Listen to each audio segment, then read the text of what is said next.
It is Tuesday, January 30th, and this is The National.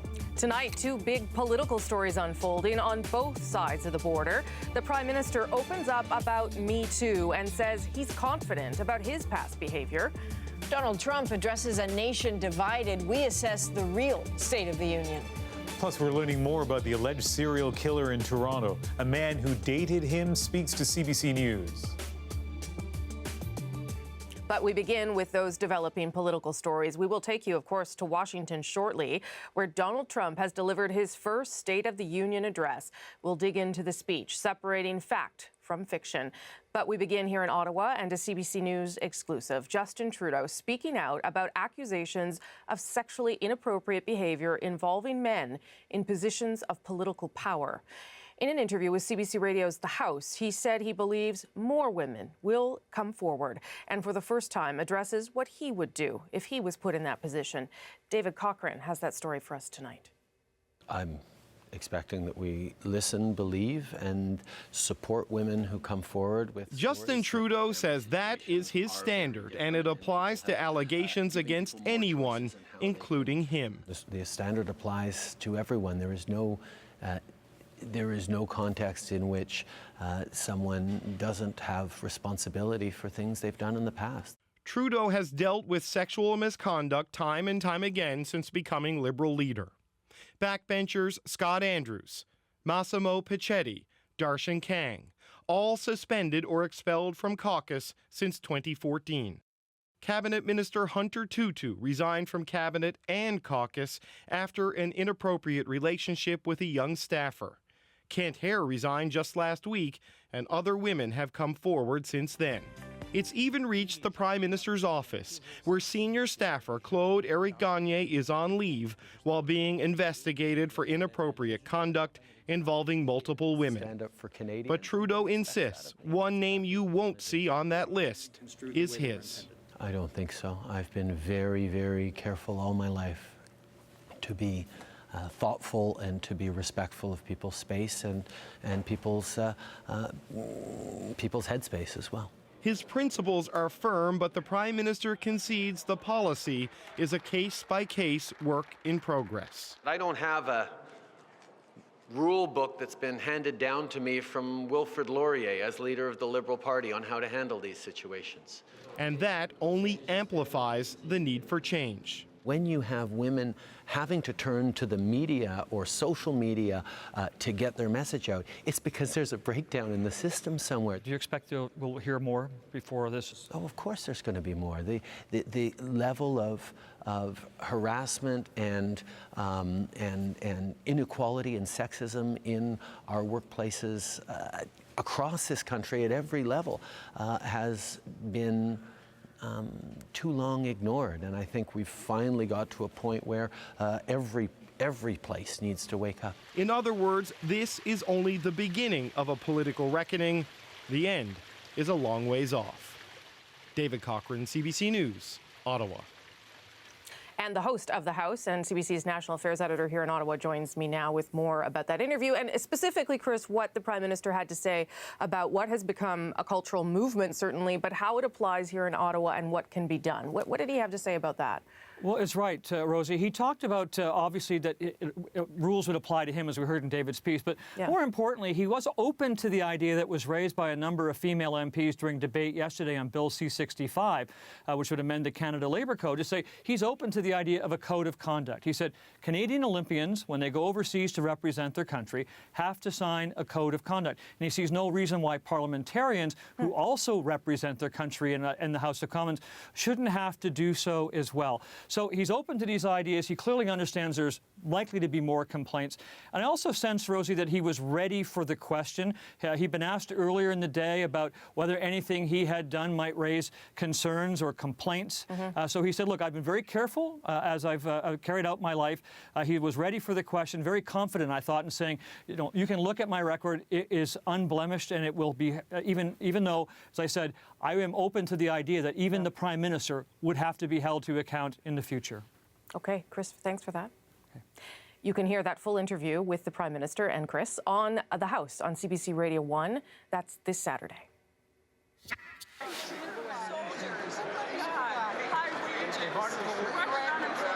To Washington now, where U.S. President Donald Trump delivered his first State of the Union address, took his bows after an almost calm offering, subdued at least by Trump standards. Paul Hunter has been tracking the story tonight in Washington. Okay, we know he can read a teleprompter. Beyond that, what should we make of the speech?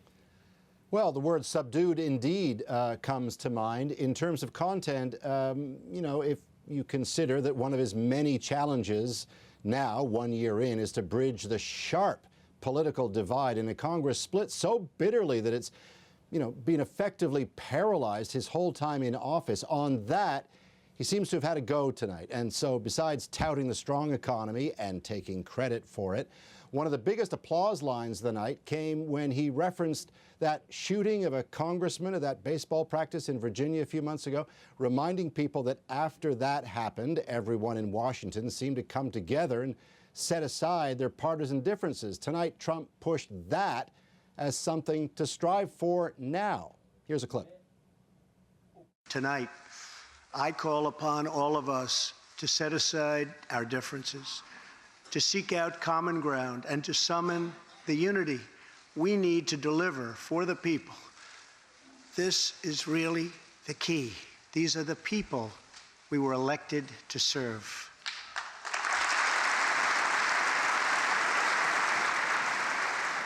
Okay, so certainly more reserves, trying to make that appeal for unity. What are we to make of that? Yeah, you know, truth is with Donald Trump, you just never know, right? Last year at this time, he spoke to a joint session of Congress with this kind of tone, and everyone said, well, will you look at that, presidential. And then he started tweeting again, and everything was back to the way it was. And that's the question here. Will he keep this up, or will it be the same old by this time tomorrow? Look, he's still got a lot of problems, not least the Russia investigation, but also persistently low approval ratings. And with midterm elections looming in this country, and with a possible annihilation coming for Republicans, now's the time to win back those who brought him into office. Might tone do that? Maybe. Or maybe it'd be with a nod to what got him elected in the first place, putting America first. And tonight, he seemed to remind his backers he's not forgotten them. Here's another clip.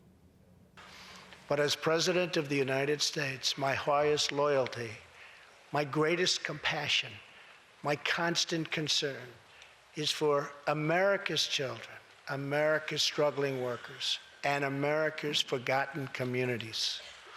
I want our youth to grow up, to achieve great things. I want our poor to have their chance to rise, because Americans are dreamers too. Will it work? Will tonight's messaging and tone signal a restart for Trump? Those midterms are just 9 months away, Rosemary. Okay, Paul, thank you for that. That's Paul Hunter in Washington tonight.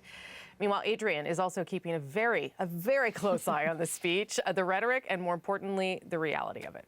Yeah, it's totally fascinating, Rosie. Donald Trump did everything he could to present the best possible snapshot of his country. The state of our union is strong because our people are strong. Tonight, we thought we would take a different look at the State of the Union by the numbers. 16, the number of high-level departures from the Trump administration in his first year. That's a record-setting turnover, according to the Brookings Institute. Triple that of Obama, double that of Reagan. 12, the number of states where Trump's approval rating ever topped 50% in his first year. It's been dropping throughout the year. And 63, the percentage of American millennials, according to an NBC poll, who disapprove of the way the president is handling his job. There are more of them, by the way, than baby boomers in the U.S. If those are your numbers, the state of that union is precarious, but they're not the president's numbers of choice, of course. He prefers stats on stocks. The New York Stock Exchange didn't perform spectacularly today, but it has had an incredible run, and Trump leans on that. See, economic success is one of the president's biggest boasts, and the stock market is one of his favorite barometers. The stock market has smashed one record after another, gaining $8 trillion and more in value in just this short period of time.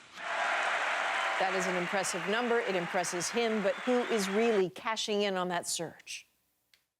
So go back to the stock market. In 2017, the Dow soared up 25%, largely on hope for tax reform and infrastructure spending. Good news, but only for some. The percentage of Americans investing in the market in one way or another has just been dropping for a decade. With fewer Americans investing, then, that just leaves wages. So are working men and women really sharing in that growth? After years and years of wage stagnation, we are finally seeing rising wages. Okay, that's what Trump said tonight. Let's see what the numbers say. The Bureau of Labor Statistics says the average hourly wage for all private employees in the U.S. is the highest it has ever been, $26.63. Comparable Canadian wages, by the way, also at their highest, $26.68. Curiously, both American and Canadian wages grew exactly 22 cents above the respective rates of inflation. So that's not just an American phenomenon. And what about all those jobs Donald Trump promised? Are Americans really going back to work? Unemployment claims have hit a 45-year low. That might have been true last week, according to the Washington Post. In the week that ended January 13th, the number of people who filed unemployment claims did hit the lowest level since January of 1973. But jobless claims just rose the next week. They now stand at a 6-week low, not a 45-year low. Let's take a deeper look at how U.S. workers are really doing. Trump isn't wrong when he boasts of low unemployment. 4.8% when he took office, 4.1% now. Lowest in history? No. That was in the 50s at 2.5%. The yearly drop is not unique to him. It follows the trend of the last decade. And look carefully at that pattern. That echoes Canada's drop in the unemployment rate, too. This country's rate, by the way, 5.7%. That's the lowest since the start of Stats Canada records, which was 1976. So we all know that parsing the president's words will be an American obsession for a little while now, but those who oppose him really had to think fast tonight. One politician in particular pegged to deliver a rebuttal to Trump's address the moment it ended. Well, you know what it's like, Adrian, to turn things around very quickly. And this year, a young Democratic congressman by the name of Joe Kennedy is doing the same thing. That's right, one of those Kennedys, grandson of former U.S. Attorney General Bobby Kennedy, brother of JFK. The 37-year-old kept a relatively low profile since his election to Congress in 2013, but that all changed last year when he ripped the Republicans' health plan. Here's what he had to say tonight. It would be easy to dismiss this past year as chaos, partisanship as politics. But it's far, far bigger than that. This administration isn't just targeting the laws that protect us. They're targeting the very idea that we are all worthy of protection. For them, dignity isn't something you're born with, but something you measure. Kennedy went on to say Democrats will fight for all Americans and vowed to fight for the Dreamers, health care, and equal rights. Lawmakers are allowed to invite guests to the State of the Union, and many use that as an opportunity to make a political statement. So, who made the cut this year? Well, sitting next to the First Lady is Ryan Holitz with the Albuquerque Police Department. Last year, he came across a homeless, pregnant woman shooting up heroin. Holitz and his wife adopted the baby girl, now named Hope. The president also invited a mother whose daughter was killed by a Latino gang, military members, and people who have found success in manufacturing. Well, for the Democrats, it is all about the Dreamers and Me Too. You'll see guests who have been personally affected, among them Rose Gunter. Her aunt, Reese Taylor, was gang raped by 6 white men in Alabama in 1944. Taylor became a symbol of the Me Too movement after Oprah Winfrey evoked her name at the Golden Globes. Now, a key issue at tonight's State of the Union, the economy and trade, of course. Former Prime Minister Brian Mulroney delivered a passionate defense of NAFTA earlier today in front of Washington lawmakers. Who in his right mind would want to place this in, if I were the senator from Indiana and somebody wanted to place this in jeopardy in my state, and I'm sure it would be your attitude, there'd be one hell of a ruckus. Because, you know, if it ain't broke, don't fix it. We can modernize NAFTA, we can improve it, we can do all kinds of things, but we shouldn't throw it away. For about an hour and a half, Mulroney testified before a U.S. Senate committee, touting the benefits of the free trade deal for all sides.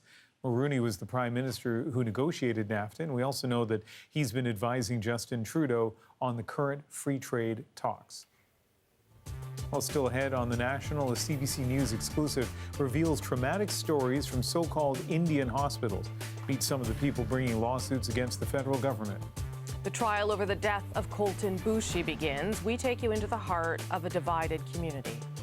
Plus, alarming new details about the night Bruce Macarthur was arrested, and our Joanna Remiliotis on why so many people who knew the alleged serial killer say they did not see the charges coming. Oh yeah, I mean, that's totally different from what the person I met. So I don't know if I would, you know, say, okay, I'm gonna go for a weekend again with you.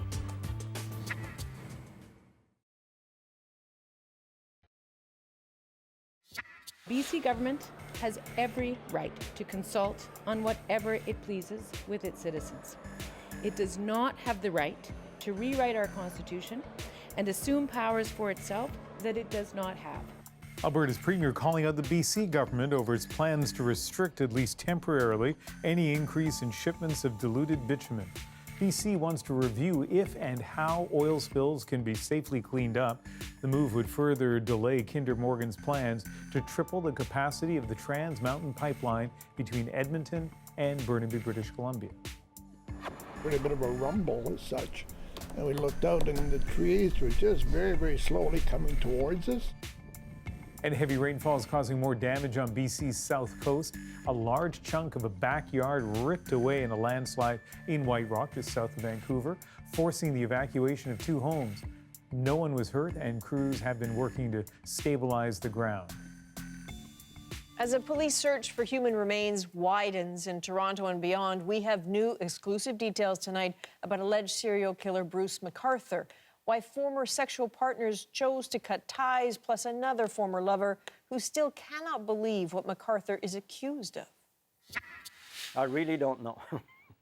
If I would talk to him again or not, I don't know. It's hard to say. I mean, he didn't do anything to me. So does he have 2 personalities? One, We've heard again and again how people found this accused killer to be friendly and thoughtful. Joanna Remiliotis explains that apparent contradiction in her story tonight. But first, she sheds light on a key turning point in the case. It's always been a question. Why did police arrest Bruce Macarthur when they did? Now CBC News has learned officers moved in after observing a man enter Macarthur's apartment building. When officers broke in, they found the man in restraints. Police say the man had gone to meet Macarthur for a sexual encounter and believed he was in imminent danger. It's one more disturbing detail in a story that is still emerging as investigators now scour that apartment for evidence. Macarthur was active on several dating sites, on some simply looking for friendship, on others like Recon, a gay fetish dating app, for more.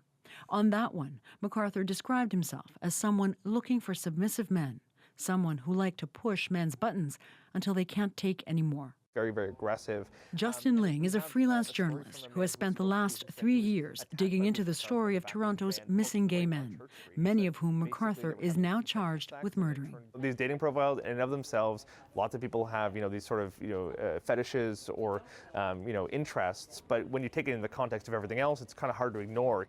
CBC News has also learned police have interviewed 3 men who had sexual relations with Macarthur and who told police they stopped dating him because they felt uncomfortable with some of the sex acts.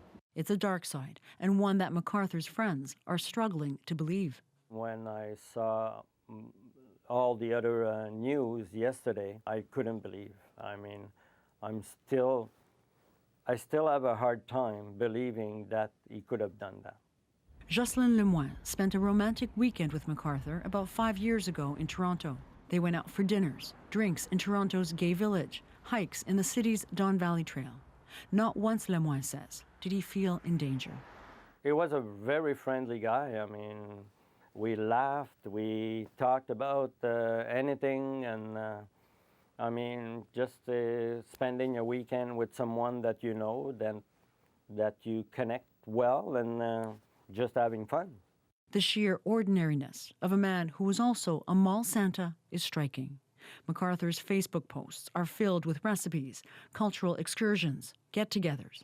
He was also well known at bars and coffee shops in the Gay Village, described as friendly, but also someone you could miss. Experts say, in that respect, if Macarthur is indeed a serial killer, he's a typical one. They hide in plain sight. They are the most unlikely person that you would think of in a neighborhood, perhaps, that would be doing something like this. Back at the residence, where police seized planters and found human remains of at least 3 people, police sources tell CBC News the plan is to dig up the backyard. Police have also taken planters from 2 other homes in Midtown Toronto and are in the process of examining nearly a dozen in all. The search for evidence, police say, has now expanded to 3 regions outside the city. Joanna Brumeliotis, CBC News, Toronto. Police tell us they've received dozens of tips from the public since yesterday's announcement of new charges against Bruce Macarthur. Just ahead on The National, at hospitals for Indigenous people, patients sometimes faced more harm than help. He would pull the curtain closed between our 2 beds. I could hear what he was doing to her, and I would ask her, "Are you all right? Are you all right?" Today, they're asking for justice. That CBC exclusive is next.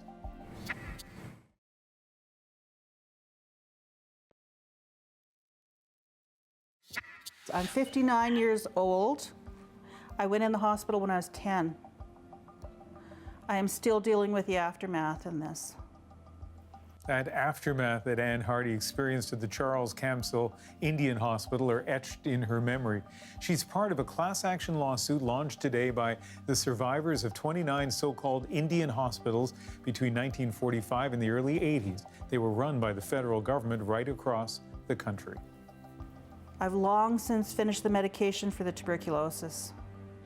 I am still dealing with the aftermath of the Charles Camsell stay. Thousands of Indigenous patients were sent to those hospitals. As Lauren Pelly tells us, many say the facilities were rife with abuse. The X-ray technician would often grope us. Anne Hardy was just 10 years old when she was admitted to the Charles Camsell Indian Hospital in Edmonton for tuberculosis treatment. It was 1969. She says abuse even worse than groping happened as well. One memory she can never erase is a male staff member sexually assaulting her preteen roommate. Now he would pull the curtain closed between our 2 beds. I could hear what he was doing to her, and I would ask her, "Are you all right? Are you all right?" And there was nothing I could do to stop it. I realize that now. But for many years, I felt guilty about this. Hardy isn't alone. Survivors of government-run Indian hospitals across the country have shared stories of alleged mistreatment and abuse. Experiences many say have left them traumatized for decades, much like the survivors of residential schools and the 60s scoop. 2 Canadian law firms have filed a $1 billion class action lawsuit on behalf of Hardy and other former patients. The suit wants the federal government to recognize that Canada was negligent in its operation of these so-called Indian hospitals. The patients were subject to physical and sexual abuse, being tied to their beds for days, weeks, or months at a time, and prevented movement, and which was not occurring in hospitals for non-Aboriginal persons. The minister responsible says the court isn't always the best route in this type of case, because sometimes what's also needed is an apology and dialogue. You know, we want justice to be done. That our government is determined to right wrongs, and this is, this was a dark chapter in Canada's history. This isn't just history for Anne Hardy. They gave us treatment to cure our illness, but they caused another in the wake. And many, many people are living with this still. Lauren Pelly, CBC News, Toronto. The first day of testimony has wrapped up at the trial of Gerald Stanley, a case that has exposed racial tensions in rural Saskatchewan. The farmer has pleaded not guilty in the shooting death of an Indigenous man, Colton Boushie. There's no good days in something like this. It's a terrible situation to have to deal with, but it's good to get the evidence starting to flow here. The Crown says Boushie and his friends showed up in an SUV at the Stanley farm unannounced on August 9th, 2016, and that Stanley's son will testify that he and his father thought the teens were trying to steal a quad vehicle. The Crown also says the son will testify he heard gunshots and seeing Colton Boushie dead, his father standing nearby with a gun. The first two witnesses today were RCMP officers. Boushie's death has split the local community. As Olivia Stefanovich tells us, it's highlighting tensions between farmers and the Indigenous community. Colton Boushie's uncle came to court today, not just for testimony, but honor. Here's an Eagle fan, and I bring it in. And this is for truth and justice. He's seeking justice for his 22-year-old nephew, Colton Boushie from Red Pheasant First Nation, who was shot and killed here, allegedly by farmer Gerald Stanley.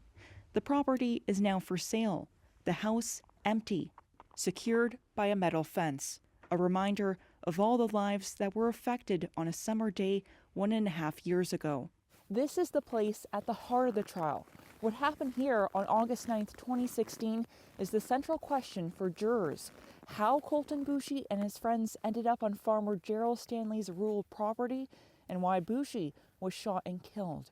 The Crown is starting to paint that picture, showing jurors crime scene photos from the RCMP, pictures that were graphic, showing Boushie lying bloodied face first on Stanley's gravel driveway. It's been hard on us to sit there and to hear, just to be in there. That's how many people in Saskatchewan feel. Boushie's family and supporters say they believe this case symbolizes the racial divide in Canada. They're troubled that there are no visibly identifiable Indigenous jurors hearing the case. But Stanley's lawyer says it's not a referendum on racism. Either way, the trial is polarizing for many. Obviously, we don't think it's a racial issue at all. The rural community is paying attention. We're hoping if some good can come out of this, if there is any way that good can come out of this, it will be to better educate the public of what their rights are as private landowners. After court today, supporters embrace Boushie's family. I just want to encourage people to come out for themselves, come bear witness, and hear it for yourselves as everything unfolds, and just to be present. Difficult and emotional, but this is just the beginning. We'll be here tomorrow, and we'll be here for every day after. Olivia Stefanovich, CBC News, Battleford, Saskatchewan.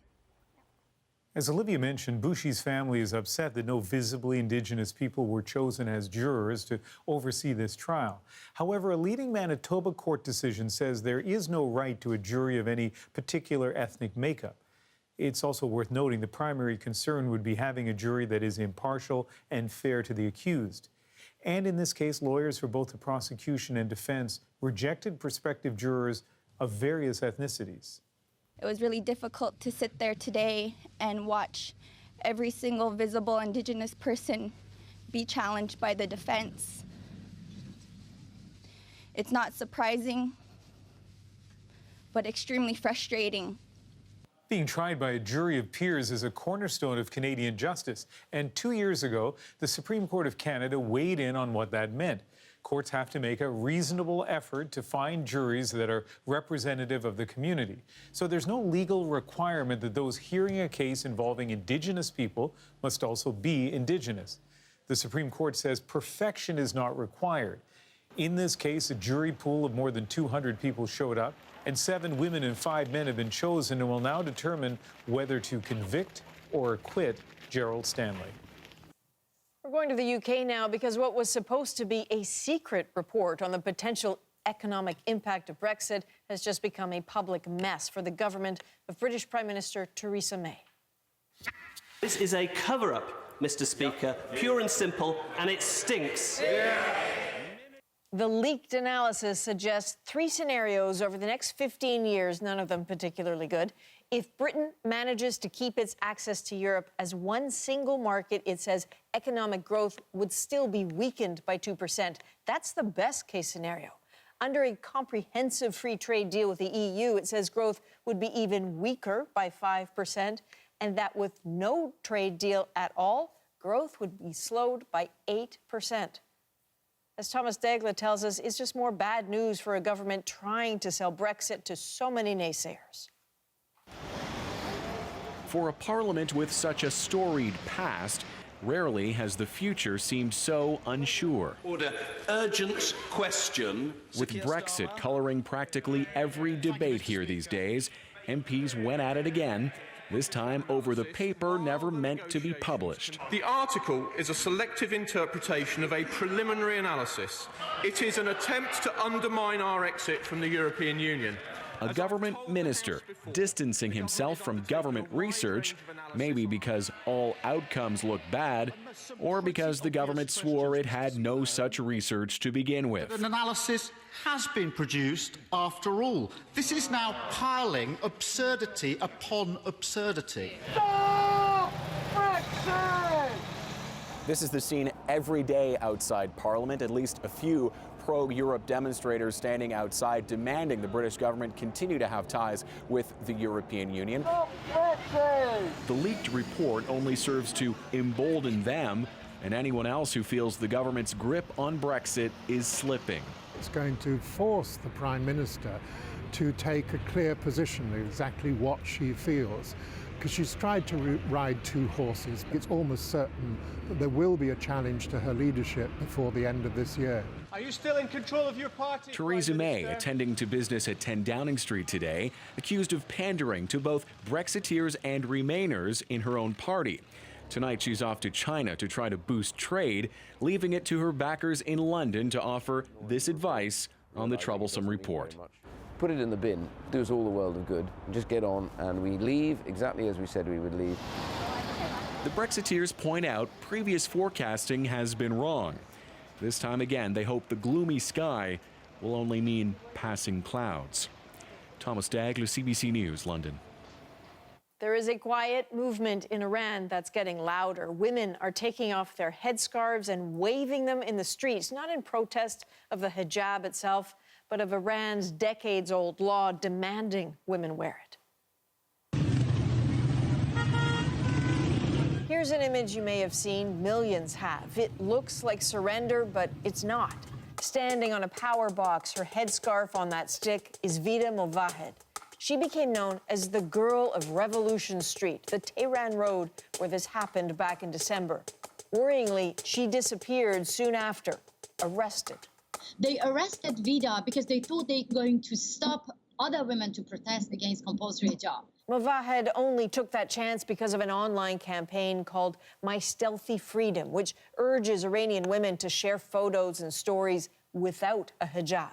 My body, my choice! Journalist activist Masih Alinejad started that campaign. There are millions of Iranian women. They are tired of having a double life. When we're fighting against compulsory hijab, we're not fighting against a piece of cloth. We are fighting for our dignity. We are fighting for our identity.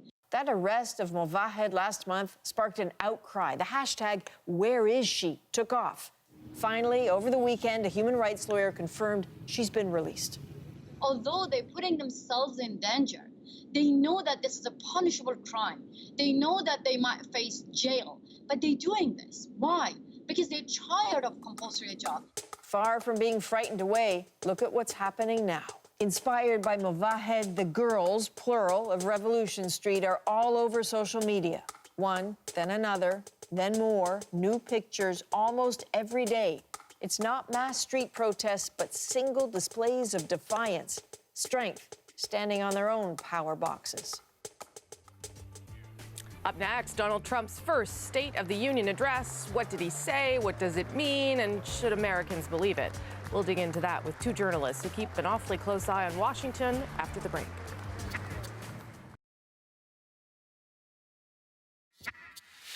So to every citizen watching at home tonight, no matter where you've been or where you've come from, this is your time. If you work hard, if you believe in yourself, if you believe in America, then you can dream anything. You can be anything. And together, we can achieve absolutely anything. That was Donald Trump addressing Congress in his first State of the Union with a message that maybe is a bit rare for him, one of unity. It was an awfully long speech, and here to make sense of it for us, Ken Vogel of the New York Times. He's in Washington tonight, and Philip Bump with the Washington Post, and he is in New York. Good to see you both. Let's start with the message of unity, because it was important, I think, for him to attempt something there. Ken Vogel, did he nail anything? Is there a chance that this may lead to something? Short answer, no. There's just no real incentive for Democrats to come to the table. On the issues where he did reach out, immigration was at the fore. He talked about a bipartisan deal to reform the nation's immigration laws with 4 key pillars, one of which was extending a pathway to citizenship to 1.8 million Dreamers. These are the immigrants who are brought to the United States as children illegally by their parents not through their own volition. This is a major Democratic issue that the liberal base has really seized on. There are 12 million of those folks here, so 1.8 million. Extending the pathway to citizenship for 1.8 million is not going to appease Democrats, liberals at least, and it's going to really upset those on his base who want to see a harder line. Now, for the folks on his base, he talked about having funding for a wall on the U.S.-Mexico border. That some Democrats may be amenable to it, but only if they're getting more in terms of Dreamers. He talked about ending the visa lottery for visas. This is where he says that people are granted visas through no merit, rather just through a random drawing. It's not quite that simple, but that's how he characterized it. And also ending what he calls chain migration. Those two things are not going to be things that Democrats are going to be willing to work with. So on that one issue, you just see a microcosm of how difficult it is to really bring Democrats to the table in this challenging and really polarized political environment. Well, Philip, let me play a clip, first of all, of that message about immigration, and then I'll get your take on whether it's enough to bring two sides together. Yeah, I mean, I think that the point Ken makes is correct, but I think it's also important to note the subtext to what Donald Trump is saying with his remarks about immigration. Even that clip that you played at the outset, he doesn't say that he wants Americans to be successful. He says he wants citizens to be successful. Yeah. He says that chain migration, he makes a false statement about what chain migration can do and how immigrants can bring in other immigrants into the country. He uses untrue characterizations of the existing policy, and he probably the most divisive thing that he said during the speech was Americans are dreamers too, which simultaneously casts this body of dreamers, which Mr. Vogel referred to, this 1.8 million folks, as others, as non-Americans, but also just sort of usurped what was said about them. And so for a president who said, I want to give a speech that unites America, these were ways in which he demonstrated the divisiveness that Americans are reflecting when half the country, more than half the country, says they disapprove of the job that he's doing. I like that Philip calls you Mr. Vogel, so I guess I have to now as well. There was some talk about foreign policy where he talked about how the U.S. is strengthening friendships around the world, but also restoring clarity about adversaries. But the only adversaries he mentioned, correct me if I'm wrong, Iran and North Korea. So, Mr. Vogel, what should we read into that in terms of a geopolitical approach to foreign policy? Well, there weren't a lot of specifics there. The one thing he did say on the Iran nuclear deal is that he wanted Congress to renegotiate it. He's continually railed against this deal as a bad deal. At various points, he's sort of suggested that he might decertify it, but he keeps on putting it back in Congress's lap. I don't think there's going to be a whole lot of appetite for the parties to come together and hammer out any kind of new deal. I think we're kind of stuck with the one that we have on North Korea. You heard a whole lot of talk. I mean, he had multiple guests who were invited to the State of the Union to kind of highlight what he has cast as what really the international community believes is this intransient sort of reclusive nuclear power in North Korea, but we didn't hear a whole lot of specifics there. We did hear brief mentions of China and Russia as adversaries. I think that perked up a lot of ears. Folks wanted to hear more potentially, certainly about Russia, given this investigation of Russia meddling in the U.S. election that is looming over his entire presidency. We didn't hear a lot of specifics there. That's something that Democrats definitely intend to hammer headed into the midterm elections. I want to play a clip a little bit selfishly for Canadians about what he did say about trade. He doesn't say the word NAFTA, but he did say this. Take a listen. America has also finally turned the page on decades of unfair trade deals that sacrificed our prosperity and shipped away our companies, our jobs, and our wealth. Our nation has lost its wealth, but we're getting it back so fast. The era of economic surrender is totally over. From now on, we expect trading relationships to be fair and, very importantly, reciprocal. Okay, Philip Bump, if you're Canada and you're in the midst of renegotiating NAFTA, what do you think about that message? Sort of typical, or anything we can read into it? I mean, I think it's pretty typical for President Trump. I mean, there's, what does that mean, fair and reciprocal? I mean, Donald Trump recognized that NAFTA in particular was a very effective wedge for a particular group of voters who ended up making the difference in his presidential campaign, as it turns out. But he himself is a product of the globalized economy. He is someone who has benefited certainly from free trade agreements around the world. And so it's not clear what he means when he says fair and reciprocal, beyond that he understands that trade is a significant talking point for a key part of his base. And he talked to his base a lot over the course of this speech. So if you are Justin Trudeau sitting down and trying to figure out what to make of this, I'm not sure there's a whole lot you can glean that's going to inform your negotiations moving forward. Okay, let me end on this. If this was like sort of a different tone than what we might, usually hear from the president, and it was supposed to be about unity, does it matter if tomorrow at 6 a.m. we wake up and we see tweets doing something entirely different? Ken, and then Philip. 100%. That is the unvarnished Donald Trump, and it's really a rare, unprecedented thing to have such a constant glimpse into his conscious, his stream of conscious, and the way that he's thinking about these different issues in much more granular detail, much more combative than we see in a speech like this that is crafted by his aides in an effort to present a unified and potentially even bipartisan approach that is very much anathema to everything that we know from his Twitter feed that Donald Trump really believes. Philip, last word to you. Yeah, that's right. I mean, this speech could have gone one of two ways. It could have been fine, or it could have been a disaster. This speech was fine. But as Mr. Vogel notes, this is not the Donald Trump that Americans are familiar with. The reason that Americans are not uniting around Donald Trump is not because they listen to speeches like this and reject it. It is because they hear 40 times as often from Donald Trump in interviews and on Twitter saying disparaging things about the things that they believe in and their core values. That's why his approval is so low. This speech tonight, a totally run-of-the-mill speech, is not going to push him across the finish line in that regard. Ken Vogel, Philip Bump, thank you both, gentlemen. I know you still have a long night ahead of writing, so I appreciate it.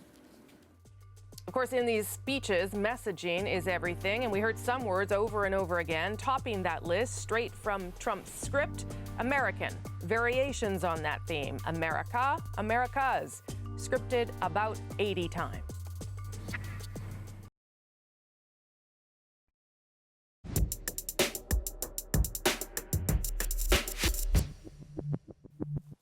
No matter who's in the White House, the State of the Union is always fodder for comedians, but one late-night host put all the jokes aside tonight and instead confronted one of America's most pressing issues.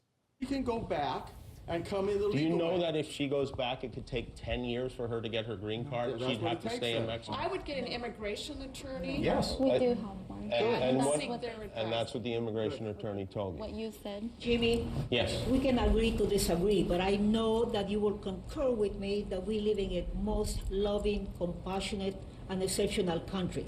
No, I don't. I don't agree with Why that. not? Well, I think this country has become cruel. This was extraordinary. Kimmel live, putting Trump supporters in the same room as DACA recipients, including a young mother brought to the States when she was just 2 years old, now at risk of being sent back to Mexico. Do you think the president is watching right now? I like to imagine him. I don't want to imagine him. And this was the interview a lot of people were tuning in for. Adult film star Stormy Daniels has dominated headlines ever since the Wall Street Journal reported that she was paid to keep quiet about an alleged affair with Trump more than a decade ago. Allegations the president has denied. Donald Trump's first State of the Union address is officially over, but it took a while. Mr. Vice President, members of Congress, God bless America. Good night. That was 1 hour and 20 minutes long from his first sentence to that very traditional ending. Trump's first ever State of the Union ranks as the third longest address since they started keeping record, and that was in 1966. And this perhaps will irk Donald Trump a little bit because he doesn't particularly like this family.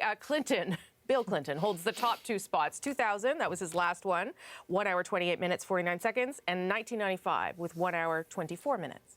Okay, well, there is a record he will like. He broke a Twitter record tonight, the most tweeted State of the Union or joint session address ever, passing only last year's record, which was his, of 3 million tweets. Maybe it was a good speech. We were all here live while it was going on, so I missed it. But I can't help but think back to undergrad when some of my worst papers were the longest. Just figured more and more words maybe might hide the fact that I didn't have a lot to say. See, we learned something about you tonight. It's Every super. night. That's the National for January 30th. Good night. Good night. Good night.